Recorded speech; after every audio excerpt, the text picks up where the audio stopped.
Three former Cougars get the call to go to the NFL Combine beginning at the end of this month. What does it mean for Jaren Hall, Blake Freeland, and Puka Nacua? We're getting into that and also to your questions on today's show. You are Locked On Cougars, your daily podcast on the BYU Cougars, part of the Locked On Podcast Network. Your team every day.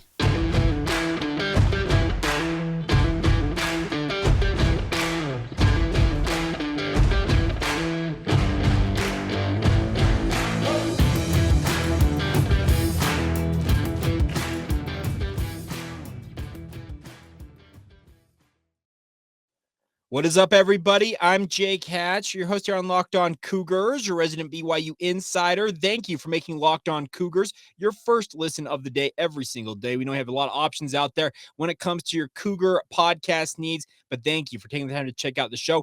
Today's title sponsors are new friends over at FanDuel. This episode is brought to you by the FanDuel Sportsbook, the official sportsbook of Locked On. Make every moment more with FanDuel. Visit FanDuel.com/LockedOn today to get started.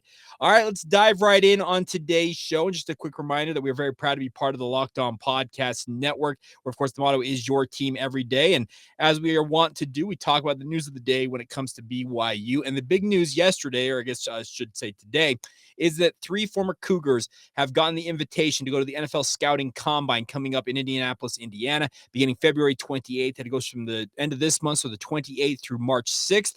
A week-long process, guys showing up in Indianapolis to get poked, prodded, tested, interviewed. There's so many different things that go in to the NFL Combine experience, but it's a huge deal for Jaren Hall, Blake Freeland, and Puka Nacua because all three of them being invited to this mean that the vast majority of teams across the NFL believe that they are of NFL draft caliber, if that makes sense. We talked about this in the lead up to the Senior Bowl as well, that 87% of Senior Bowl invitees hear their name called in the next NFL draft. And obviously a guy like Puka Nacua, Cam Miller from the College Football and Pro Football Networks actually came on my radio station with DJ and PK and said that leading into the Senior Bowl, as I also talked about, that Puka Nacua did not have a draftable grade going into the Senior Bowl.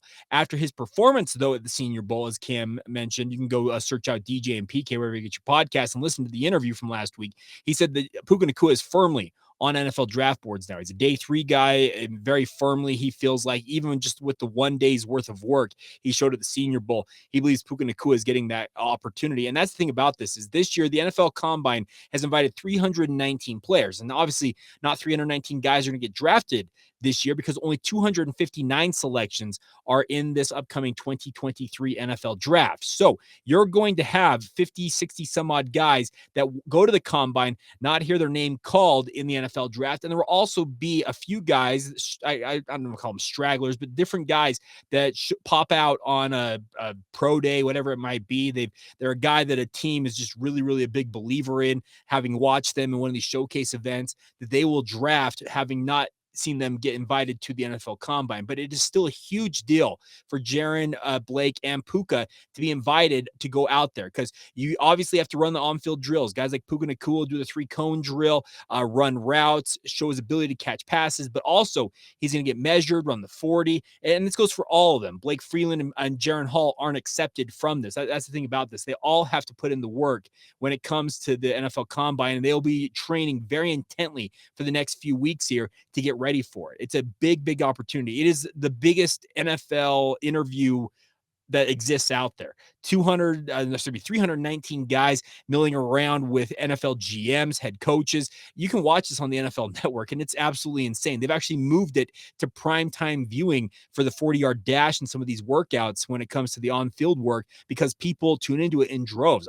Yours truly, I'm a big, big fan of watching the NFL Combine. They call it the Underwear Olympics for a good reason because they're not actually wearing pads. They're not going full bore against opposing teams. That's the other thing about this that kind of differentiates the Combine from a thing like the Senior Bowl. The Senior Bowl has opportunities for guys to get interviewed by NFL teams, but it also has full contact, one-on-one drills in full pads, letting teams see, okay, is this guy just simply an athlete when the pads are off, or is he a guy who actually can get it done when the heat is on, so to say? So This is a huge, huge deal for Jaren Hall. Obviously, he's going to have to go in and prove himself, have a better showing at the Combine than he did overall at the Senior Bowl. It felt like he rallied pretty nicely after the first day that he struggled down there in Mobile. Blake Freeland, it sounded like he had a pretty solid week overall, but he's going to want to continue to improve on what he has shown so far in his workouts. And obviously, a guy like Puka Nacua, you got to continue to build on the flash and the sizzle that you garnered at the Senior Bowl. So it's a huge deal for all three of these guys. Does that mean these are the only three guys BYU probably gets drafted this year? I would say so. I felt like anybody who was invited to the postseason showcase events, including Harris LaChance, Christopher Brooks, who else was invited? I'm trying to think of anybody else if they were invited. But regardless, the other names that were out there when it came to the postseason events, they felt like guys who were much more of a long shot would have to latch on probably as an undrafted free agent or a tryout via NFL rookie minicamp and then make their way into the NFL that way. The other thing about this is not the end of the road for any of these former Cougars who have aspirations of playing in the NFL. The new rise of the USFL, the XFL, those are going to give opportunities for guys if they don't see their dreams immediately begin in the NFL to go out and show the NFL what they can do at one of those other spring leagues. It's a hard road to go because you're not making the same amount of money as you would in an NFL team. You're playing in an off time of year. How many NFL eyeballs are truly going to be on that? But it's an opportunity for guys like Harris LaChance and or Christopher Brooks, et cetera, on down the list. You can go Joe Tukuafu, Gunnar Romney, et cetera. They're going to have to prove themselves in this process. And the pro day for those guys is going to be exponentially more important than it would be for a guy like Jaren Hall, Puka Nacua, or Blake Freeland, who have already been to the Senior Bowl. And by that time will also have been to the NFL Combine. So a big, big opportunity for all three of the guys invited to the Combine here. It's yet another kind of gold star next to Kalani Sitake's name. BYU has become a destination once again for NFL draft hopefuls, guys that want to go to the NFL. BYU can get you there. That's the thing about this is the era of BYU not being able to get anybody to the NFL seemingly is over. Kalani has embraced, if guys want to pursue the professional ranks, they can do that from here. We're still going to play good football here. We're going to welcome in all the NFL scouts that want to come and check it out. We're going to wine and dine and make sure that they feel welcome here. And we're going to make sure that guys that have aspirations of playing professionally, we're going to give them every opportunity to do that. So this is a really, really good sign for the BYU football program. They're continually getting guys both draft ready, but also getting guys into the Combine, into the Senior Bowl. And that will continue to yield benefits going into the Big 12, because when you play against the top level, that's the thing about this is BYU at times, there have been certain guys on BYU's roster when it comes to NFL talent evaluators that they have to essentially say, okay, how good is this kid really compared to the level of competition that they're playing? They haven't been playing a true Power 5 schedule, and they will do that this fall. So anybody who essentially stands out this year for BYU, I'm thinking of guys potentially like a Keaton Slovis, Aiden Robbins, Ben Bywater on the defense, Eddie Heckard, the transfer in from Weber State at cornerback. They are going to have to prove themselves against some pretty elite talent when it comes to being members of the Big 12 Conference. And if they do that, that's going to give NFL talent evaluators saying, okay, I don't have any questions about this. They played against a Power 5 type schedule, and they've proven that they can play at that level. That's obviously going to continue to benefit BYU when it comes to the draft. But this is still a huge opportunity for the three guys headed to Indianapolis. I have aspirations of one day making the trip to Indianapolis. I've always wanted to eat the famous St. Elmo's Steakhouse, have that shrimp cocktail. It's world famous for a reason, I hear. But one day I will make my way out to Indianapolis and take in the Combine. But looking forward to tracking all three of these guys throughout the NFL draft process leading up to the NFL draft taking place in Kansas City in April. All right, coming up here in just a minute, it's your guys' time to shine. It is a Thursday. We talk about what you guys want to talk about on Thursdays with our Mailbag edition of the podcast. We'll get to all of your comments, whatever you guys had for us via social media. We'll get to all of that in mere moments. First, a word on our friends over at FanDuel. Have been a big partner of ours over the past few weeks since joining the network. The best part is this year, the only app you'll need at your Super Bowl party is our friends at FanDuel, America's #1 sportsbook. We're really excited about our new sports betting partner for the Locked On Podcast Network because they're the #1 sportsbook in America, and that is FanDuel. And if you're new to FanDuel, that's even better. They have many great features that make betting on sports fun and easy. And the best part is you can download the FanDuel app now, so you can bet Super Bowl 57 with a no sweat first bet. What that is, you'll get up to $3,000 back in bonus bets if your first bet doesn't win. FanDuel lets you bet on anything from the money line to point spreads to any of the prop bets out there, the over-under on the national anthem length, all that type of stuff. A wardrobe malfunction during this halftime show, you can bet on anything when it comes to Super Bowl 57 with our friends at FanDuel. And the best part is the FanDuel Sportsbook app is safe, secure, and super easy to use. And best of all, you can get paid your winnings instantly from FanDuel. So join FanDuel today at FanDuel.com/lockedon to claim your no sweat first bet on Super Bowl 57. That's FanDuel.com/lockedon to get started there. Make every moment more with FanDuel, the official sportsbook partner of the NFL. Thank you once again for checking out Locked On Cougars and making us your first listen of the day. I want to encourage you guys to check out one of our new podcasts on the Locked On College channel, and that is Locked On College Basketball. Everything you know about the college hoops scene in one place. Hear from big-name experts, insiders, coaches, and players alike. That's Locked On College Basketball, available on YouTube and wherever you get your podcasts. All right, time now to get to your guys' questions, and I think it's a big opportunity now to talk about what's going on in BYU football. I had an email sent to me, and I'm pulling this up here actually on my phone, and it comes in via Nate, who asked this. Nate says, Jake, you've addressed this before, but have you heard anything new on the strength and conditioning front for BYU? Who they might have hired? Have they hired anybody? Essentially, he's just asking what's going on with strength and conditioning. Well, I haven't really dug around for it, but I got a little bit of an assist. Was it yesterday? No, 2 days ago. On the zone, Chad Lewis, former BYU and NFL tight end, a guy that played for the Philadelphia Eagles, etc., joined us to talk about his experiences. But there were some questions, obviously, about BYU. And Spencer Reed is actually the son of Kansas City Chiefs head coach Andy Reid. He was hired last year at BYU to be a part of the strength and conditioning staff. And what Chad said is that Spencer Reed is now the director of BYU strength and conditioning. That was the terminology he used.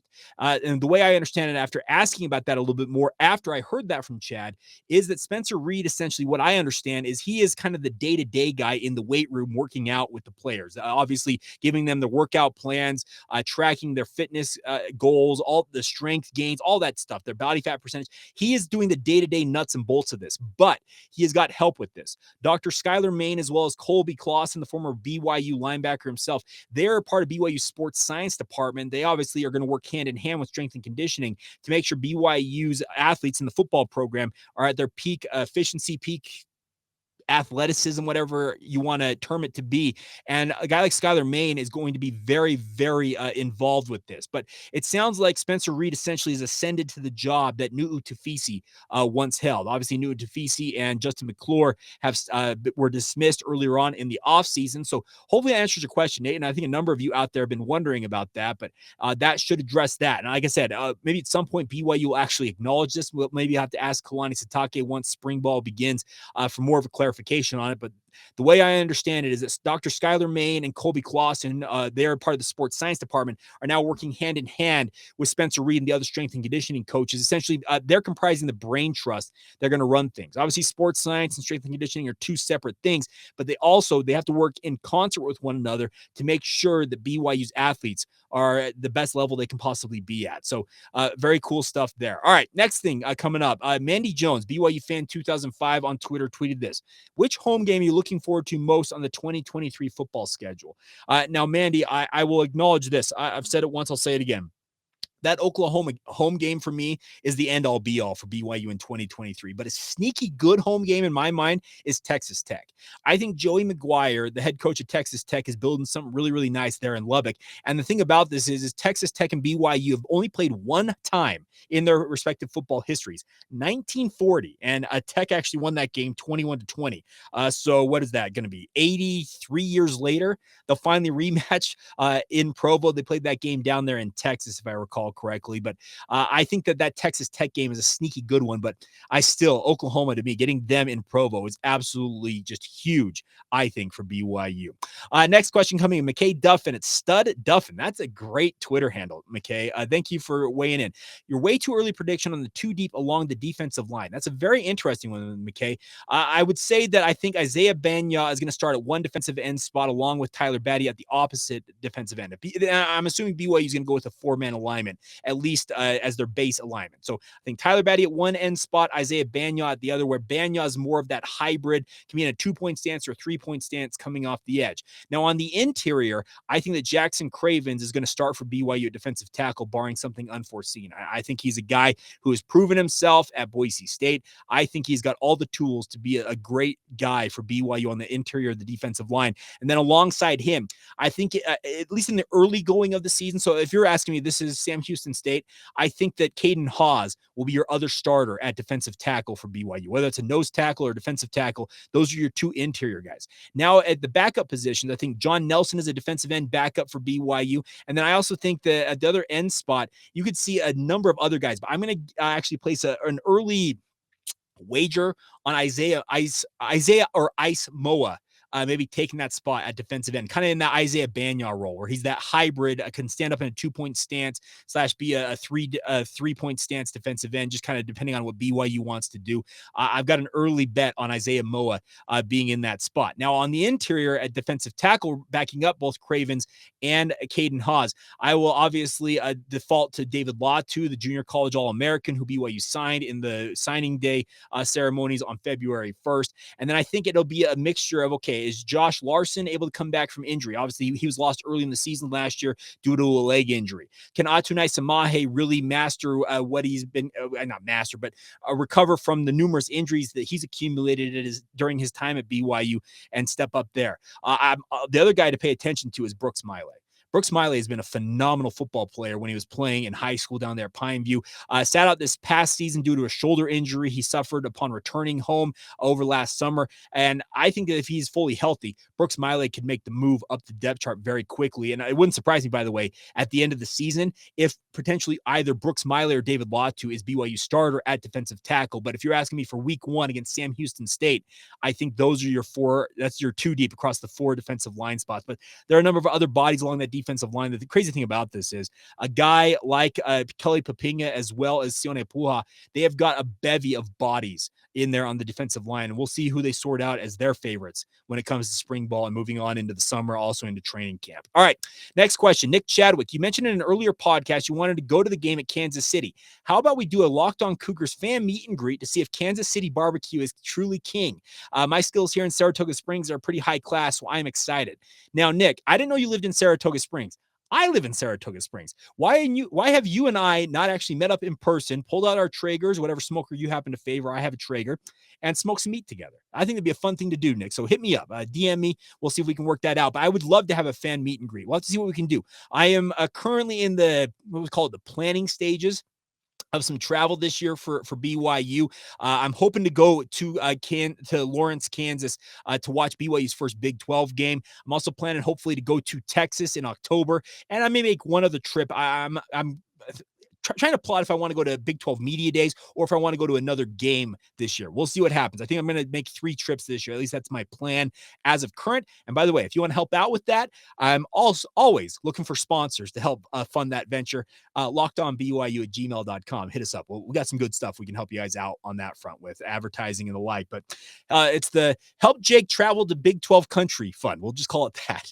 All right. Next question. Our good friend Mojo weighing in. Of course, fighter pilot for the United States Air Force. Thank you for your service as always, Mojo. You're the absolute best. It says, which road atmosphere are you most excited about in the new Big 12? I think I'll make it to West Virginia this year, which will be lit. Mojo is based on the East Coast with his military assignment, and I'm really hoping to make it to Waco, Stillwater, and Lubbock in the future.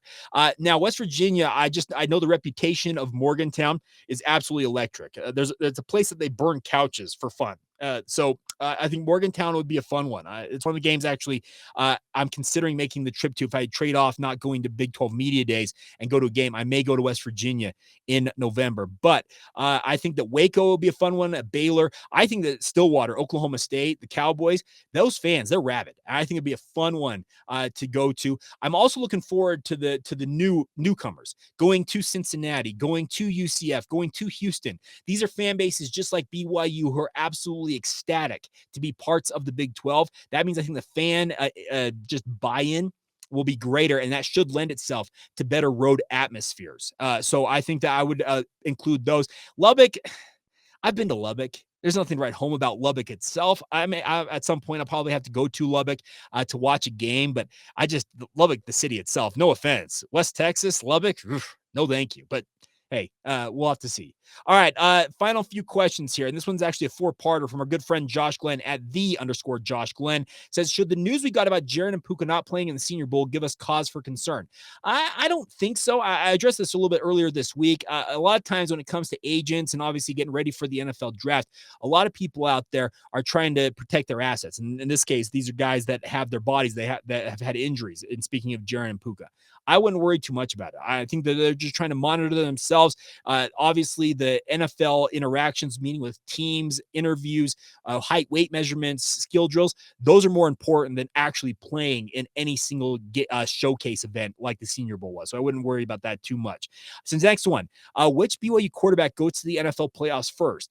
Taysom, Zach, or Jaren? Well, are we counting Taysom truly as a quarterback? Because he's now officially a tight end for the New Orleans Saints. But if you ask me, of those three, if I had to bet on one of the three, it's Taysom. I think the New Orleans Saints could rebound far quicker than the New York Jets. And I even know who Jaren's going to be playing for. And that's the other wild card. If Jaren gets drafted by a team that's an annual playoff contender or a Super Bowl contender, that could change the calculus here. But right now, I would say that Taysom is the most likely to make that run. Now, number 3, are BYU women's sports more Big 12 ready than men's sports?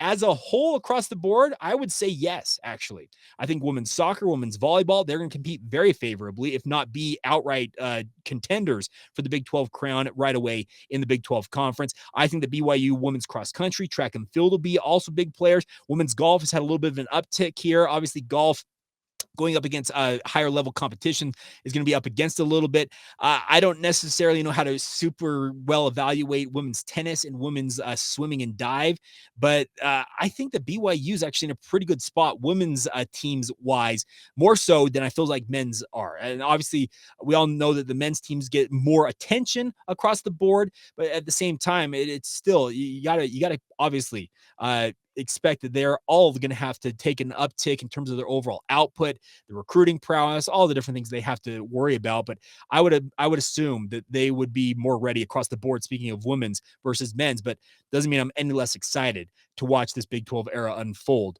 for the BYU Cougars. Now, the final question, this is a fun one to go out on. Josh adds this. Number 4, pineapple belongs on pizza about as much as pepperoni does in a fruit salad, and I will not apologize. Josh, you're not wrong. Pineapple does not belong on pizza. I've had many pizzas out there. I've had corn on pizza. By the way, in Taiwan, corn pizza is actually like the Hawaiian pizza out there in Taiwan. Corn pizza is better than pineapple on pizza. Pineapple is not meant to be on pizza. I just can't do it. I know a number of you out there will disagree with me.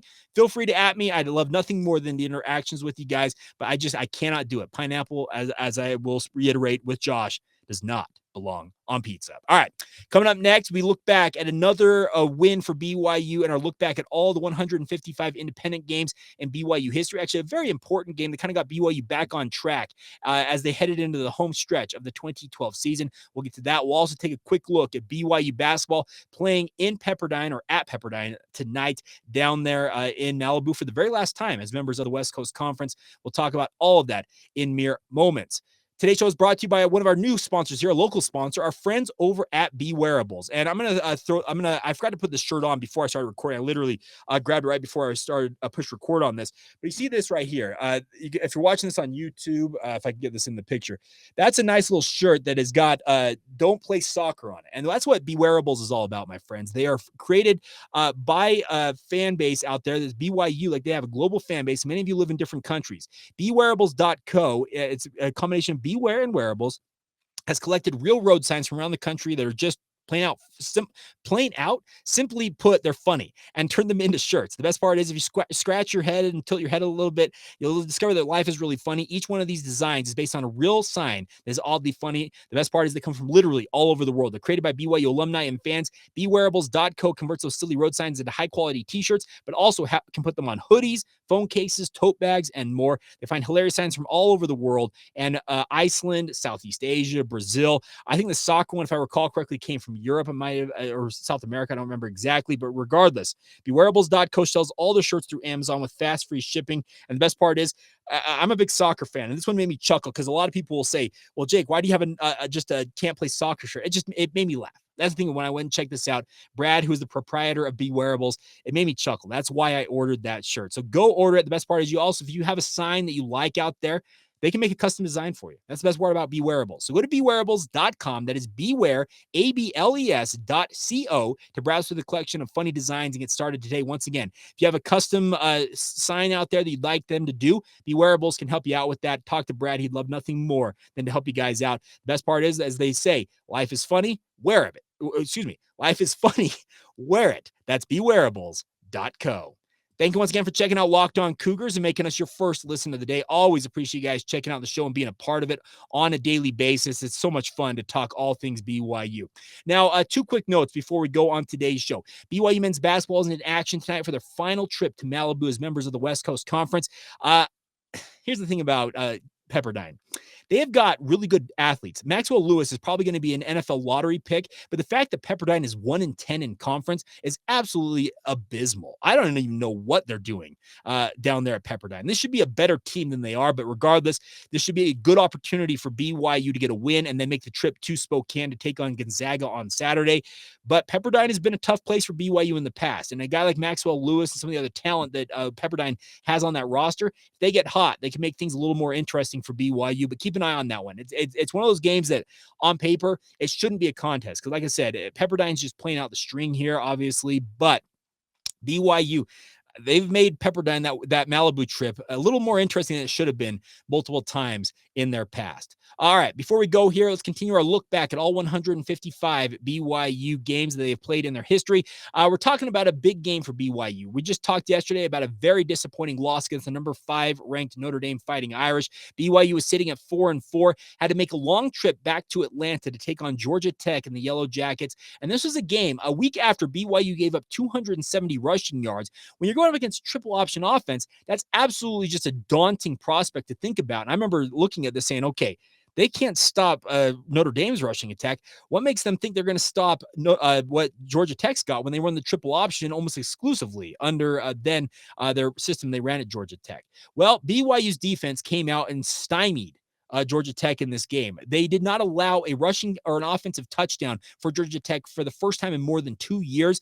BYU's defense really rose to the occasion, bounced back in a big way on the road down there at Bobby Dodd Stadium. More importantly, this is the game that I call it the Jamaal Williams breakout. That's the thing about this is Jamaal Williams just absolutely burst onto the scene in this game. He had 4 touchdowns in this game, if any of you recall what happened in this. Riley Nelson ended up passing 19 of 28 for 204 yards. But more importantly, like I said, Jamaal Williams, 28 carries, 107 yards, 3 touchdowns, and the other touchdown that Riley Nelson threw went to Jamaal Williams. And it kind of foreshadowed what Jamaal Williams would ultimately become for BYU. It's fun to see him doing his thing in the NFL these days. Had a career year this year for Detroit, but all the way back in 2012 as a 17-year-old freshman, here comes this kid out of the IE down there in Southern California, Jamaal Williams, and he burst onto the scene and just made everybody think, wow, what a find this young man was. And yeah, he absolutely was a find. He also added 3 receptions for 54 yards in this game.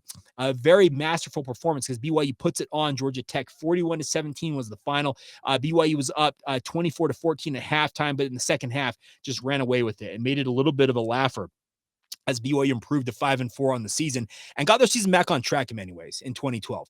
The back half of the 2012 season, for those of you keeping track at home, they played 5 of their 6 home games in essentially the first half of the season.